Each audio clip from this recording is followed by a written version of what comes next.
Who wants to be the next Italian wine ambassador? Join an exclusive network of 400 Italian wine ambassadors across 48 countries. Vinitaly International Academy is coming to Chicago on October 19th to 21st, and to Almaty, Kazakhstan from November 16th to 18th. Don't miss out. Register now at vinitaly.com. Official media partner, the Italian Wine Podcast, is delighted to present a series of interviews and highlights from the 2023 Wine2wine Business Forum, featuring Italian wine producers and bringing together some of the most influential voices in the sector to discuss the hottest topics facing the industry today. Don't forget to tune in every Thursday at 3 p.m. or visit theitalianwinepodcast.com for more information. Good evening to everyone, and thank you to be with us at the last panel of the day. So you are great people. Un applauso. So it's a real honor for me to be here, really in Wine2wine Business Forum, but it's an honor to introduce our special guest. His career, his experience, his story are really a great example, a great model to be inspired by.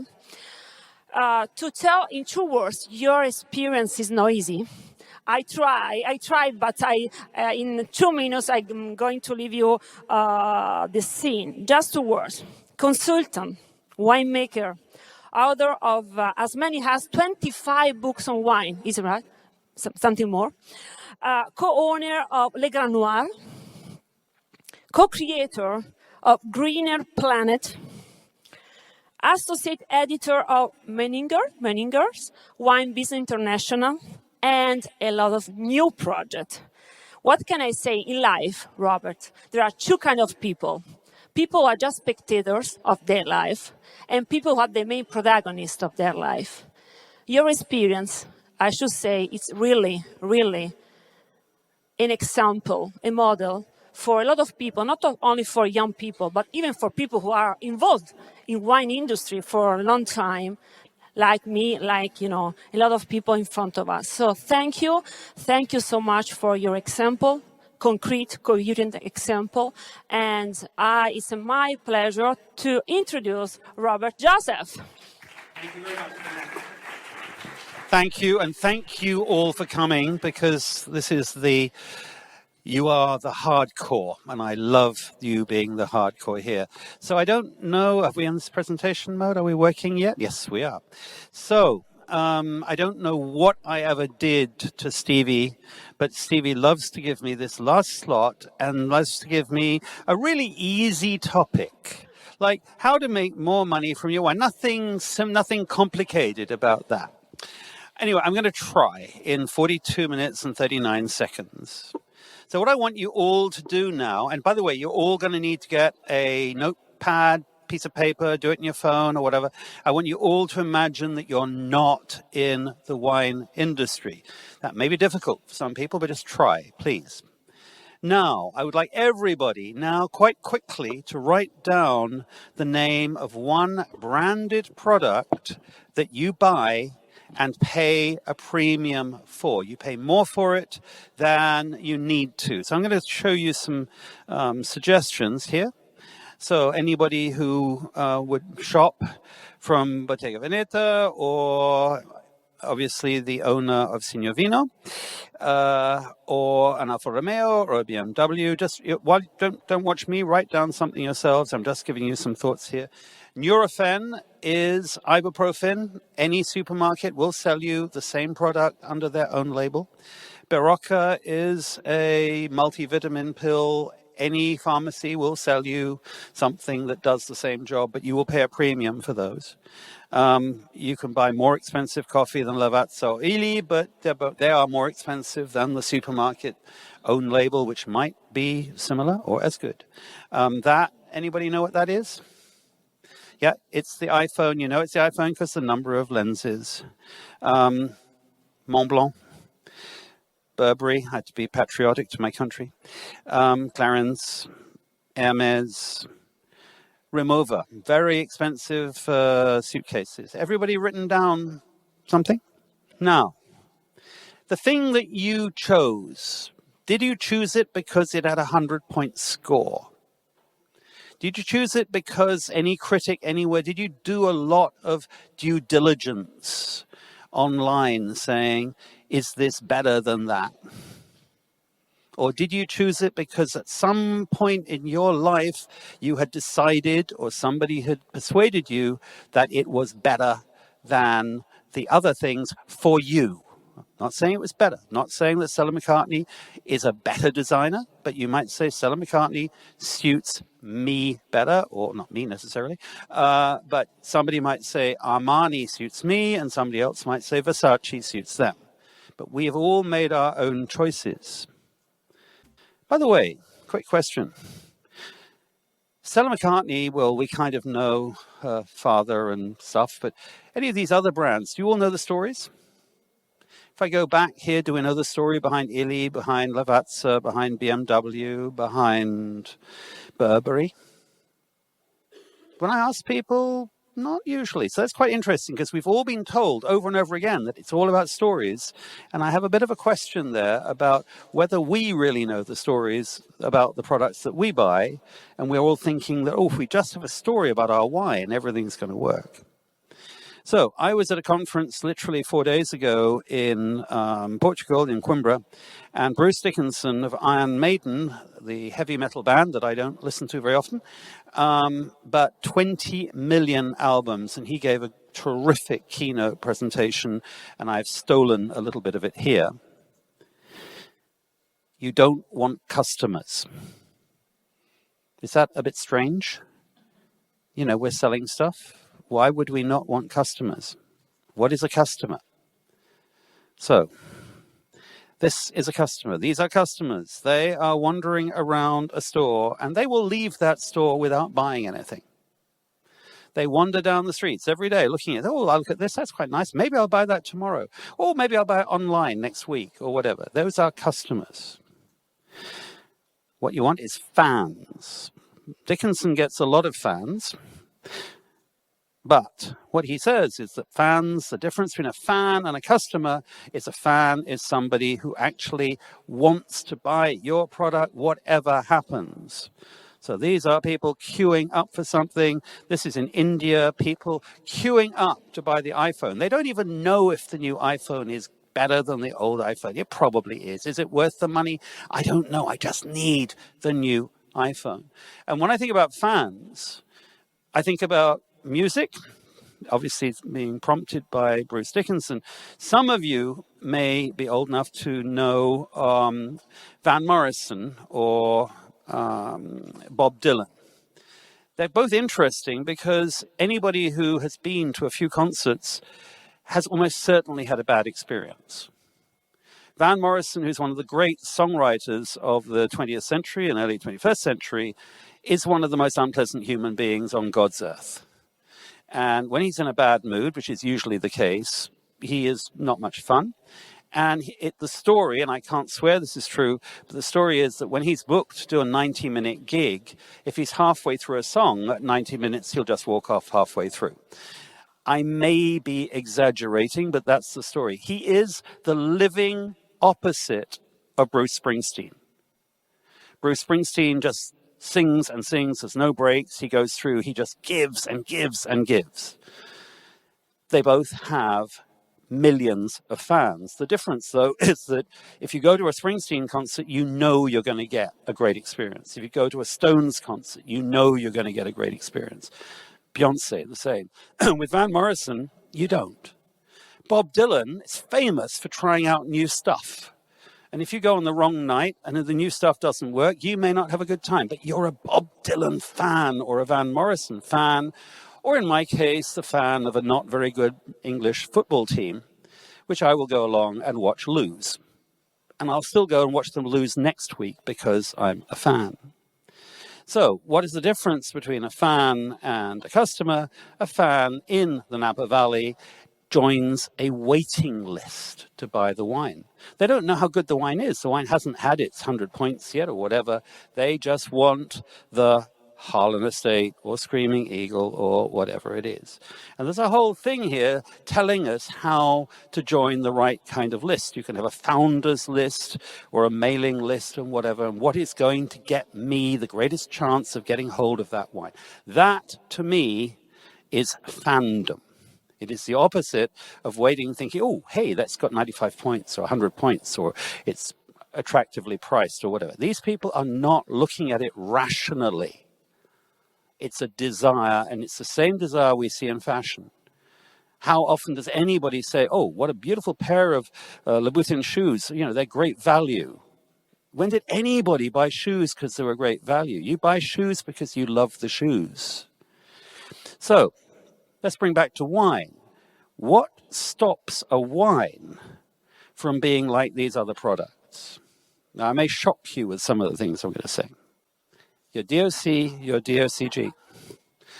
How can we say that? This is the pillar of the cathedral of wine.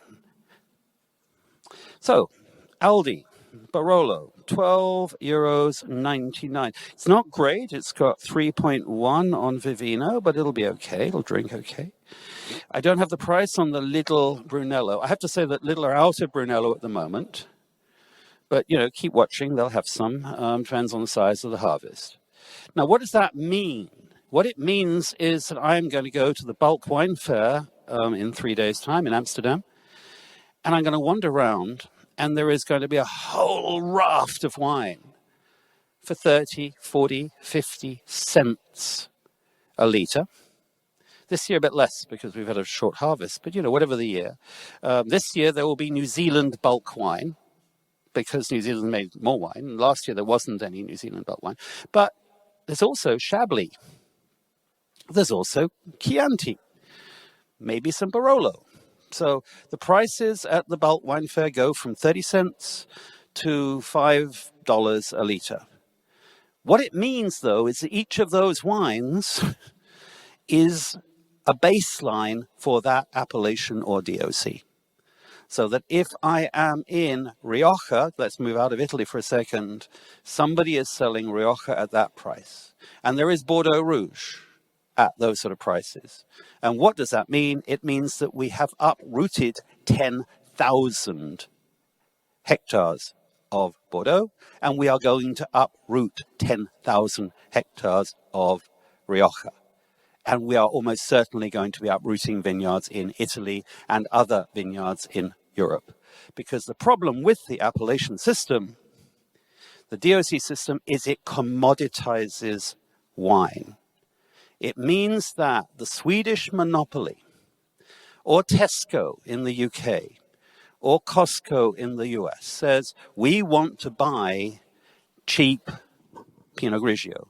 We want to buy cheap Chianti. They will buy the cheapest drinkable Chianti or the cheapest drinkable Chablis they can find, because that's what they do. They are retailers. But how does that affect me if I am a producer of Chablis or Chianti or whatever? I am competing with them. And the big problem with this is because I am competing with them and I'm bringing my price down, what do I not have? Any marketing funds. So I have maybe, most wine businesses, and you may have your own figures, but 5 to 7% is the marketing budget for most still wines, heading up to compared to 20, 25% for champagne or spirits. So if we're going to launch a vodka, we are going to build into our vodka brand a lot of money to get all of those bars to sell our vodka. We're going to have a lot of money to get into duty free. We're going to have a lot of money on advertising and pouring. With wine, we don't have that. With champagne, we do. And the more private label and cheap versions of our appellations we have, the less money we have to promote our brands, and the less able we are to compete. So it's a spiral that makes everything cheaper and cheaper and cheaper. There are exceptions. If you are in Brunello or Barolo or Margaux or Pauillac or Napa, that's easier because everybody is pulling those. In those places, prices are pulled up by the top. But even so, there will still be cheap versions of Margaux, for example, and certainly in France, Saint-Emilion is the case. There are people who are able to buck this trend, and this is the interesting thing. Robert, do you prefer the question at the end or? Anybody stop, whenever, please. Because I have a question. Go ahead. Yeah, you talk about appellation. Yes. We agree that appellation have to evolve. Yes. But in a country like our country, in Italy, we have more or less 370 DOC. I thought it was more, but yes. We have 78 DOCG. Yes. So for a little, not the big one, but for a little producer, for a little winery, it's not easy to move outside. You're right, but the problem for me, and I'm not against them, but the problem with them is they encourage laziness. Because what happens is I trust the consortio to make it all happen instead of me making it happen. I always say that every region, every wine region wants to have its own appellation, DOC, or whatever, like every country wants an airline. Well, I got news for you. Swiss Air went bust. Swiss Air belongs to Lufthansa. Air Gabon in Africa didn't have enough people who wanted to fly on Air Gabon. The fact that we've created a DOC does not mean that that DOC has a commercial reason to exist. It may have an intellectual reason to exist because it has a particular grape, a particular soil or whatever, but it does not necessarily have a commercial reason to exist. There's no necessary, people are not going to come and buy it. So that's our problem. So within the appellation, whether you're in a small one or a big one, it is up to you to transcend the appellation. You have to say, right, I'm not going to be pulled down by what's happening in Aldi and Lidl. I have to be above it. So here is my example. When I lived in Burgundy, Aligote was the acidic, basic wine that you blended with blackcurrant as an aperitif. Nobody with money or taste drank Aligote voluntarily at any kind of smart dinner or whatever. There were a few good producers, it's true. The owner of Romani Conti had his own Aligote vineyard, but it was rare. Today, Coche Dury can get 330 euros for a bottle of Aligote. Le Roi, I think it's over 400.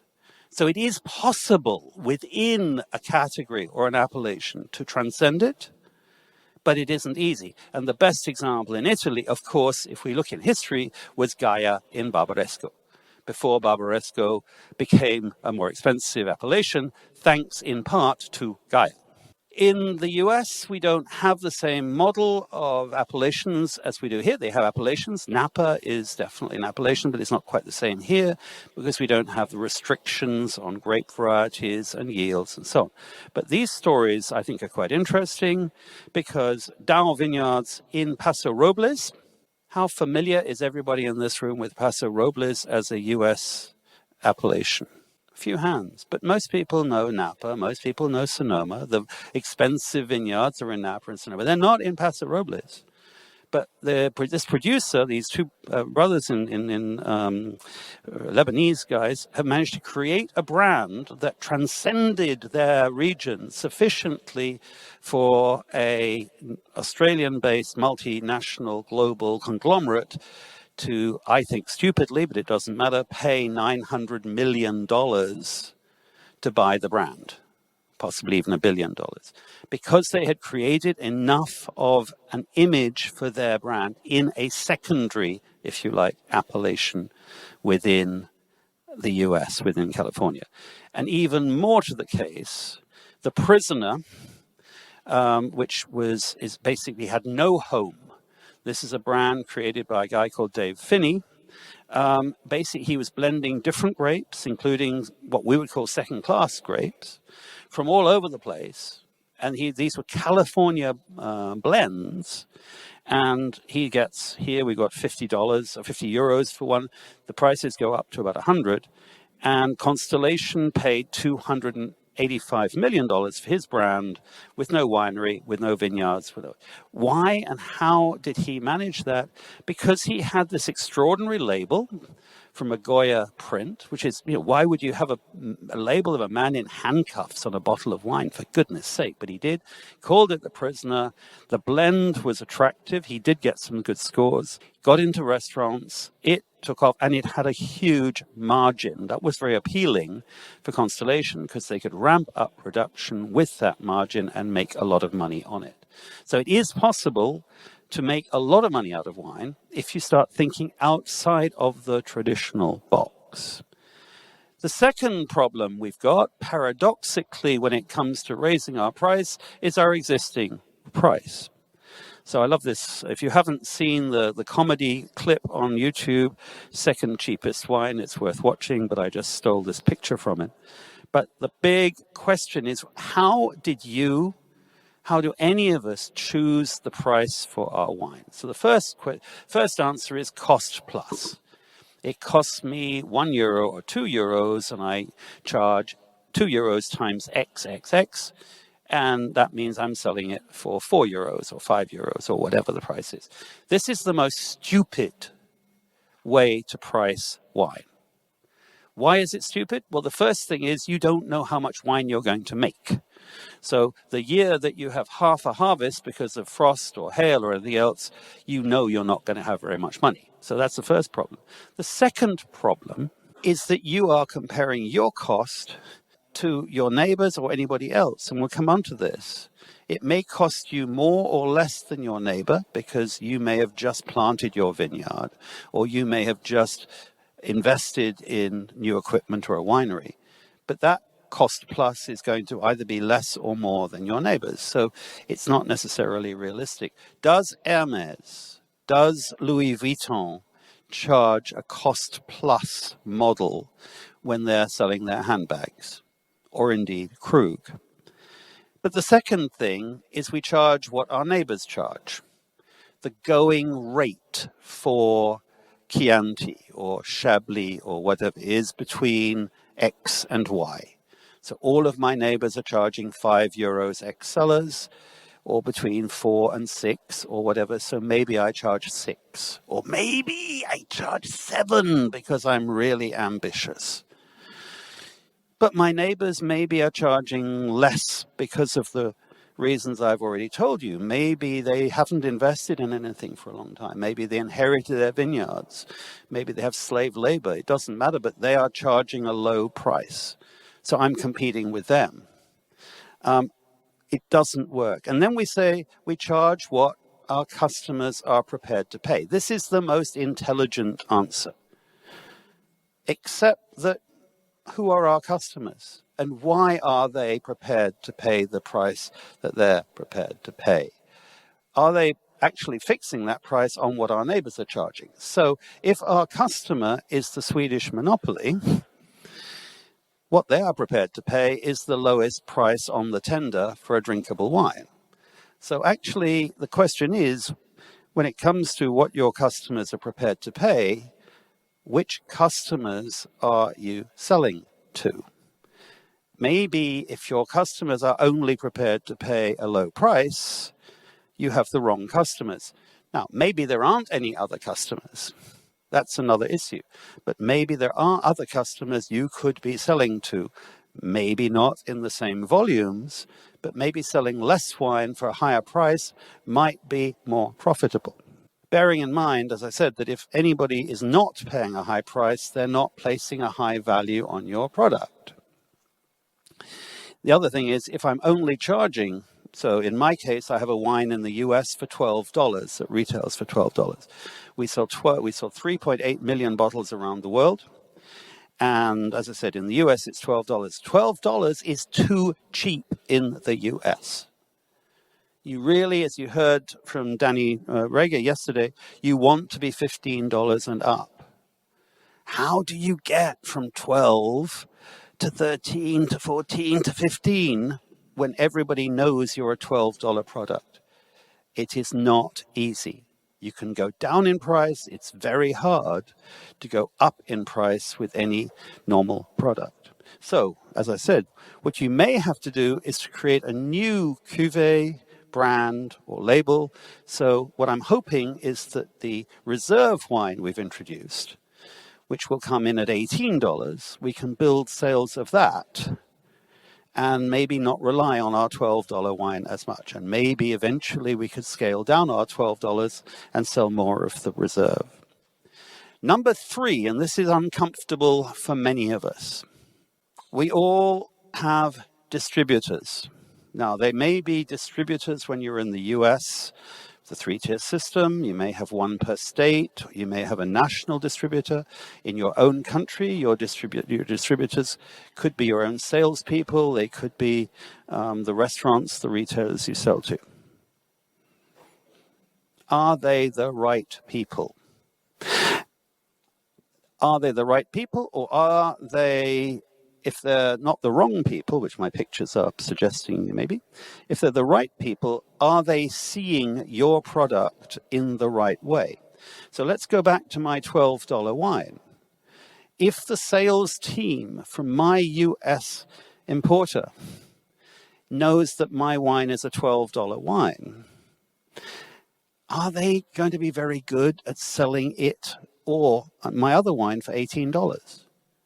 If in their mind I'm in the $12 category, they are going to have to do a mental leap to be able to be selling my product at a higher price. And it may be that that distributor may not be the ideal distributor for me generally, or certainly not for my higher price wine. Messaging. What is your messaging? And this is really the crucial part. Everything up until now has been, if you like, background.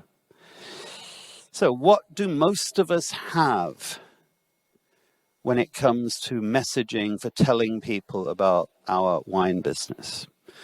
We have a website, and if anybody here is proud of their website, they're probably unusual. And we have texts that talk about terroir, history. So there's some images, I think. So why do people buy your wine? How many people come to your winery and say, the reason I'm buying your wine is I want to taste your terroir? Has anybody ever said that? I don't think so. We say to them, I make wine that represents my terroir. You should appreciate it. But they're not asking for us to taste our terroir. My family, we've been making this wine for 500 years in our family. What has that got to do with the stuff that somebody is going to drink this Saturday evening? Whether my great-grandfather or my great-great-great-grandfather made wine is not going to affect their experience of the liquid in the bottle. It may be a story that helps in some way, but if they don't like the stuff in the bottle, it's not going to change it. Wine is an emotional purchase. And this is a slide from, again, the conference I was at last week, but it's also going around. Essentially, this is research that Dom Perignon did in Spain, but it's been done in other ways elsewhere. And what's interesting, if you look at those scans, these MRI scans of the human brain, the difference is on the left at the top is conventional factual information.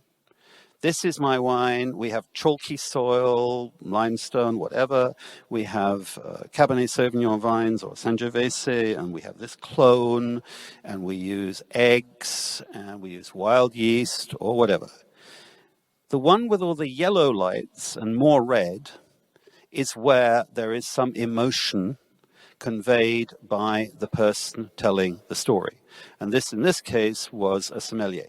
Now, when we talk about stories, it is not necessarily a quote-unquote story. It is the passion, the enthusiasm that the person talking about the wine showed. So he may only have just said, this is the most exciting champagne I've ever had. I love champagne, but, you know, there's a lot of them. But this Dom Perignon has got such depth of flavor. It just makes me, it transports me. It's going to make all sorts of food taste better. And so this is emotion. And that lights up the brain. And those parts of the brain are not rational, but they are the parts of the brain that actually are the ones that work when we fall in love. They're the ones where we go and do all sorts of irrational things, which include spending money and spending more money on something than we should rationally do. So this is what's happening in our brain when we see a BMW. When we see that our friend has got the new iPhone and I've got the old Samsung. When we see that Stella McCartney's new seasonal releases just come out and you say, oh yeah, I want that. That's that right-hand bit of the brain at the top. What we do is this. By the way, can I tell you that ChatGPT doesn't always get it right? I love this. So we have grapes, we have soil, we have barrels. Well, at least he's smiling, but I mean, that's our general messaging. And what is true about these three? It's about us. It's all about me. Why don't I tell you about where I went to school? Why don't I tell you about my house? Do you want to hear about my dog? Do you want to hear about what I did on holiday last year? It's about me. And this makes me think about speed dating, something I haven't had to do, at least not yet, fortunately. But the thing about speed dating, as I understand it, is that you have 3, 4, 5 minutes. One person to one person. So what do? Do you spend 4 of those 5 minutes telling the other person about how you like going shooting and hunting, and you love going to hot places and so on, and then you allow them to speak, and in that last minute they tell you they're a vegetarian? You think, okay, shooting and hunting may not have been necessarily the thing to say. Wouldn't it be better to actually say to that person, tell me something about yourself? And they say, hey, I'm a vegetarian and I hate heat, I hate hot places. Then you might say, well, this isn't my kind of person. Or you might say, actually, this is my kind of person. Maybe I'm not going to do as much shooting of wild animals whilst maybe having a relationship with this person. So about them, not about us. And the people we want to buy the wine. So this is a photograph that was taken for my brand 2 weeks ago in Tbilisi, Georgia. And these are just 4 people enjoying my wine. This is what wine is about. Wine is not about soil and stones and stuff.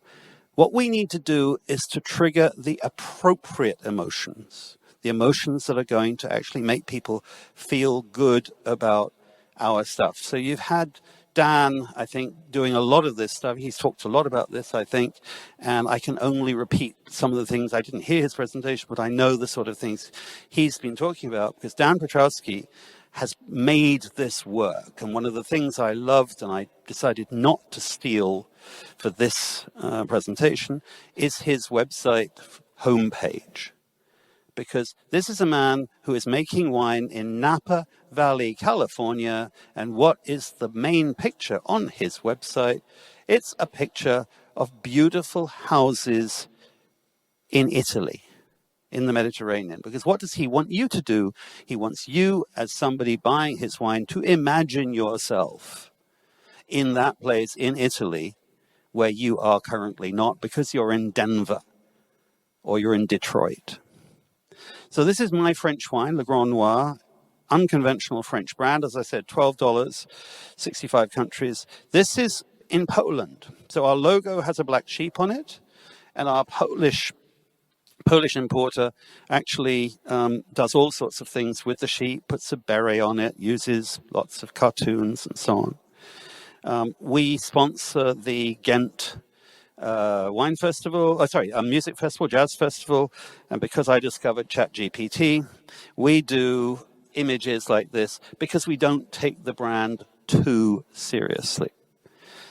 This is my other brand, which if anyone wants to taste it, you can taste it at the end of this. It's not cold, but you still taste it. And this is a restaurant-focused $30 wine from Georgia. Very different messaging. So here, it's still unconventional. So I love the ring and the fingernails that we had on the girl on the left. But I want to really send the message of Georgia. So basically some of the wonderful buildings, the wonderful characters, the faces. Very different messaging, but I'm still trying to get emotional response. I want you to look at that priest and think that's fun. He's twinkly, he's interesting. I wouldn't mind having the stuff that's in his glass, but I wouldn't do this, for example, for my Le Grand Noir French wine. Finally, and I am really looking at times right, lack of awareness amongst your target consumers.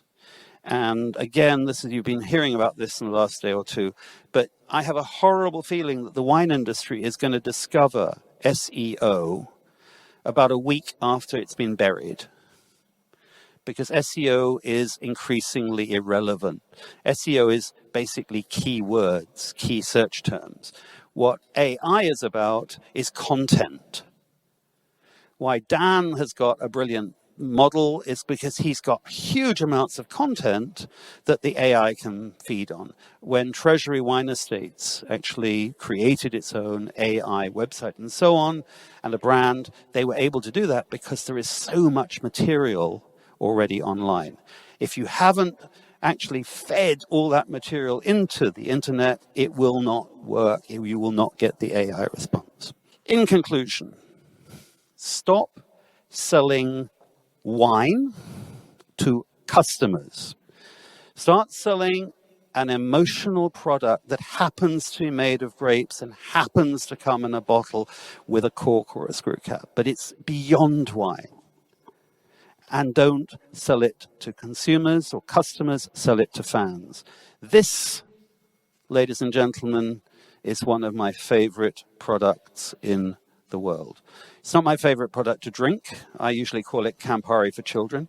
But I come to Vinitaly every year, and I am surrounded by wine producers who go on and on about their terroir and their grapes and their barrels and how lovingly they produce their wine. And then I go to Piazza Bra, and they're all drinking this with Prosecco, and this is flavor chemistry in a bottle, and there are other cheaper versions of that product that you can buy, but that nobody buys. So that is where I stand. A few images from my Le Grand Noir website, where the idea is that is where you want to be.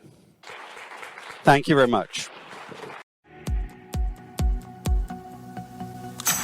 Listen to the Italian Wine Podcast wherever you get your podcasts. We're on SoundCloud, Apple Podcasts, Spotify, Himalaya FM, and more. Don't forget to subscribe and rate the show. If you enjoy listening, please consider donating through ItalianWinePodcast.com. Any amount helps cover equipment, production, and publication costs. Until next time, cin cin.